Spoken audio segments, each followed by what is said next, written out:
The presidency has reacted to reports allegedly made by Senator representing Borno South, Ali Ndume, claiming that a former Chief of Army Staff, General Tuku Brutai, and his convoy were attacked by terrorists in Borno State. The president's special advisor on information and strategy, Bayo Ononuga, in a post on X, said that the senator was spreading falsehoods. He further shared a statement from Burutai's office clarifying that the former Chief of Army Staff was not in Borno, but peacefully celebrating Eid festivities in Abuja with his family and friends. The statement condemned the report as mischievous and utterly false, attributing it to reckless imagination and purveyors of fake news aiming to malign Brutai and spread misinformation.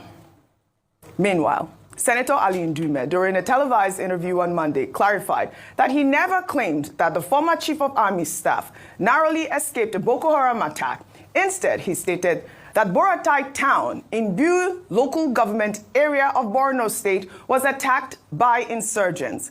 Ndume emphasized that the security situation in Borno and other parts of the country remain a deep concern, describing it as terrible in most regions except the South-South, which grapples with economic sabotage like oil theft, and the relatively safer Southwest. Ndume also said that he sympathizes with President Bola Ahmed Tinubu regarding his re-election prospects, drawing a parallel to former President Goodluck Jonathan, who, despite being endorsed by 22 PDP governors, still lost his re-election bid. Let's take a look. Jonathan had 22 governors then endorsing him like we did now. And what happened? Jonathan lost woefully. And even that time, what happened? A lot of money was spent, over 2 billion or whatever. And then even the election was sifted. But we are not learning our lesson. And I pity Mr. President for this kind of a thing. Even though he came out one time that this is not time for campaign, we should not be campaigning. But you have already seen the problem now. You go out there and say you are endorsing Mr. President. And when the rumors came out that, oh, the National Assembly members also and this thing are going to be given automatic ticket, the party came out to say, we are not giving them automatic ticket. So who is going to be the foot soldier? All right. Senator Ali Ndume here, he's been quite vocal. We know that, he's been always the type of person that speaks truth to power. As we saw here, he's making comments about the Jonathan administration. Dr. Abati. Dr. Abati, are you here? I'm here. Oh, okay. I called your name twice because I was looking at you. Okay, he made mention about the fact that, during your time, 22, PDP governors defected and of course, Jonathan still lost the election there. And it's good that he's clarified that it was a town in Borno State and not the Chief of Army Staff that he was making, former Chief of Army Staff that he was making reference to in that statement, basically debunking what Bayo Ononuga and that press statement. Okay, Senator Ali Ndume is the senator representing Borno South in the Senate. And so to that extent, in the interest of his people as a citizen, he has consistently expressed concern about the security situation in that part of the country, Northeast, and maybe perhaps other parts of Nigeria. Now, we keep saying that Nigeria faces a major challenge of insecurity. And government, whether from the Jonathan administration to the Tinubu administration to the future government that will come, will have to address that problem because the security of this environment we call Nigeria is very important. Now, there's a disagreement between him and the presidency about the details of what he said. Now he has walked back that statement to say, well, he didn't say Senator General Brutai was attacked, but that, insurgents are still operating in the Northeast.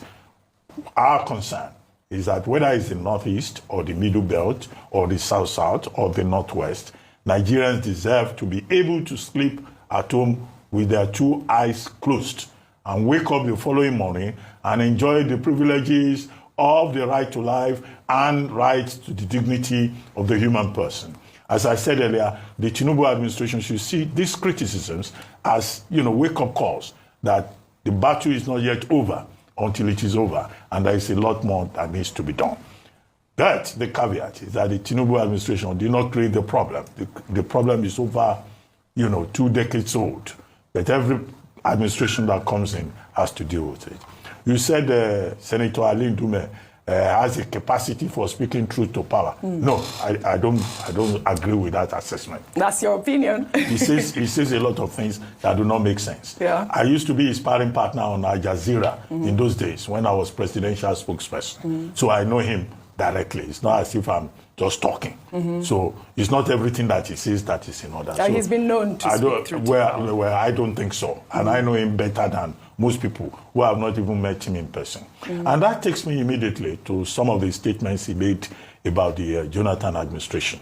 He said President Jonathan was endorsed by 22 PDP governors for the 2015 election. Yes. That is not true. So that's not true. It is not true to the extent that in 2014-2015, there was crisis within the PDP. In fact, some of the governors left the party, due to a crisis of internal democracy. The governor of Kano left, the governor of Kwara left, senators, about 13 of them left, members of the House of Reps, some of them also left, the Sokoto governor left, the Rivers governor left. They now joined the APC at that time to form what they called the new PDP, which merged into the APC. So President Tinubu at that time didn't have members of the opposition from the APC or the CPC or the ACN dissolving into the PDP. So that's the fact. And that's, something to look at. The second thing is that the objective conditions are totally different. President Tinubu and President Jonathan, they are two different persons. Now, President Jonathan was a kind of a leader who will tell you, if God gave you 10 powers, 10 baskets of power, you should use just one. Okay? But, President Tinubu probably has a different temperament. He has been saying anybody that wants to leave any opposition party where they have lost their life jackets are welcome into the All Progressives Congress. So, in other words, at that time also, you had a combination between President Buhari, who was a folk hero in the Northwest, and you had President Tinubu as he is now, with a lot of grassroots support. And the two forces coming together, and then northern elements saying they wanted power to return to the north. So the objective conditions are totally different. So it's not enough for him to say, oh, if everybody is dissolving into the APC, President Tinubu should not rely on that. So in that regard, I think that the analysis is faulty, and some of the details he has been credited with are completely false in that regard. But on the issue of security as a priority, I will agree with him in that regard, because it affects all of us. We all need to be safe.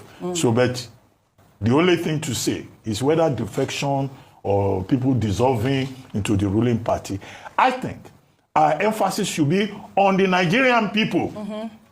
Right. It should be the Nigerian people who should decide in the next general election who their president will be. Right. It is not politicians, it's not elite defections, because the conversation is always about elites. Senator this has gone to APC, Governor this has dissolved into APC. How about the ordinary people? People like us, we are the ones that vote. Most of these elites, they run away on election day. You wait when it's election time. You will hear that many of them are already in Spain, they are in England, and they will be phoning, hey, how is it going? How is it? How is the election? After the election is won and lost, they will rush back to come and be lobbying for appointments. Let's place the emphasis on the right of the voter to choose well and to be properly informed. All right. I particularly liked Senator Ali Ndume's comments during that interview when he said, the APC summit was not supposed to be a summit for endorsing President Bola Ahmed Tinubu. I mean, it's not the time to be doing these outright endorsements. And we have seen Senator Ali Ndume a couple of times. I mean, only recently, back in July, he escaped suspension because, he said that the administration allegedly are filled with or populated with kleptocrats. But we have seen him speak very, very boldly against this APC-led government. In the same vein, as we discuss the wave of defections that has sparked concern among opposition leaders about their political footing ahead of the 2027 general elections.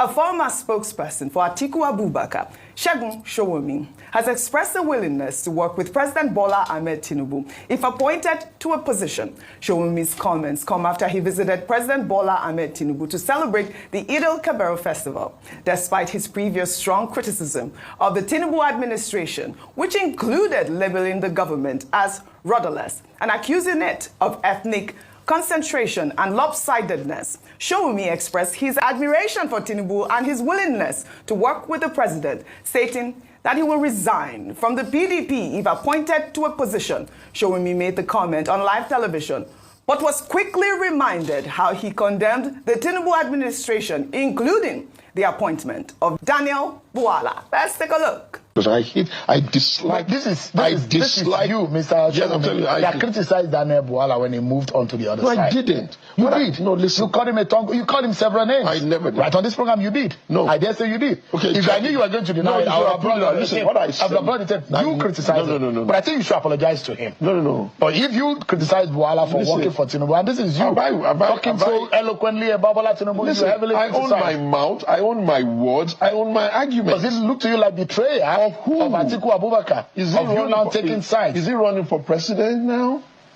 He's running a coalition which everybody knows I'm not part of. Daniel Buala, for example, you criticize him for moving to... If you go and look, you will find out that I didn't really... I will get it. I'll probably put it online. It doesn't matter. To remind you. You could. And Shehu definitely did get that video. Well, here is Sowunmi calling Daniel Buala a turncoat. Let's take a look. I find it extremely offensive on behalf of those of them who have been standing with the APC, standing with this party for so long, that suddenly a turncoat Buala is now the one that is getting in pictures in the villa, getting pictures in front. Where's Ayo Yalowo, who crosses sword with me all the time? Where's Joy Bukwe, who crosses sword with me all the time? Where is Al-Hawan? Al-Hassan, who crosses sword with me? These are men who have been just like me in PDP. And suddenly, it's Buala now that is eating breakfast in the villa. It's Buala that is eating breakfast in Paris. And you expect people to believe that you know what you're doing? All right. Well, you know what I say always, the internet never forgets. And we are seeing these defections, which he actually condemned in that particular video, and we see him in the picture. Let me take Daniel Buala's tweet. He was really happy. He wrote, "Vindicated. I am happy that I led the mass exodus. We move. Now, on to the next one. Stay tuned." I mean, he is actually really, Segun Sowunmi here. Our favorite. Okay, well, Shegun's comments, well, clearly, this is journalism in action, because you heard Sean Okunbaloye say, well, when the shoe was on the other foot and you were condemning Daniel Buala, you said that this type of move, this type of exodus, this type of defection is wrong. And he denied it vehemently. And now we've all been able to see that actually he did say the same thing. And I do think that, as we've said many times, as you've said many times, as we've heard here, power is very addictive. Yes. Proximity to power is something that many people say that they can resist. But this is another example of someone not being able to resist the allure of the president. He said that he was paying some form of a visit to celebrate Salah. But as you said in the write-up there, he would be willing to work with the president if the president wanted him, and he would leave the PDP if the president wanted him. So perhaps he shouldn't be the person talking so much about other people. Perhaps he should put a muzzle on himself this time. Put a muzzle. I love that. Our favorite Niger wife. I think it's just another perfect example of elite politics in action, which is that how does this affect the price of garri, the price of bread, the exchange rate, for the common man. And to be honest, this is a season of governance. It's a bit disappointing that our attention continues to be shifted towards this game of, shall I call it, musical chairs that's happening between the parties and with the political elite, and the issues that are being trivialized in the process. We speak of ideology in the world of politics, and unfortunately, we're not seeing any strong ideology. I think even last week, several times actually, we've also spoken about the fact that the person that they're all, sort of falling over themselves to try and please and to get close to is somebody who actually stood his ground on ideological grounds, and is somebody who stuck to his guns when he believed in something. He wasn't someone who would bend very easily and bow to whichever side for personal interest or for convenience at the time. So again, for me, I think the biggest calamity here is the fact that this is June 2025. Yes. We're trying to focus on governance and issues relating to governance. But, you know, as the elite likes to do, the elite are more concerned about their stomach infrastructure and how things can benefit them and their family directly. And as journalists, it's important for us to continue to shift the focus